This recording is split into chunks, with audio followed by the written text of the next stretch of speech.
સુરતમાં ઠગબાજે 18 કરોડનું ફુલેકું ફેરવ્યું. ડ્રેસ સહિત શોરૂમ વેચી આપવાનું કહીને ઠગાઈ. શોરૂમના માલિકે ઉમર પીલા સામે નોંધાવી ફરિયાદ. 1.46 કરોડના ડ્રેસ મટીરિયલ સહિત 4 દુકાનો વેચી. મનીષ પરમાર કઈ રીતે ઠગાઈ આચરી છે, વધુ વિગતો જણાવશો?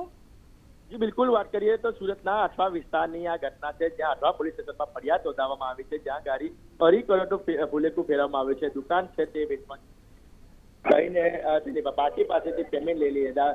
સિલ્ક મેચિંગના માલિક સિત્તર ઉમર પીલા વિરુદ્ધમાં ફરિયાદ દાખલ થઈ હતી. આરોપી ઉમર પીલાએ 1.46 કરોડનો ડ્રેસ મટીરિયલ સહિત 4 દુકાનો વેચી કાઢી હતી. ચોક બજારના જૂના સાંઈબાબા મંદિર પાસે આ જે દુકાન આવી હતી અને ત્યારબાદ તેને પેમેન્ટ નહીં કરતા જે ફરિયાદીએ છે આખરે પોલીસ મથકનો સહારો લીધો હતો. ત્યાં અઠવા પોલીસ મથકમાં ફરિયાદ નોંધાવી છે અને આ ફરિયાદના આધારે આ જે કહેવાય કે આરોપીને હવે શોધખોળ હાથ ધરી છે.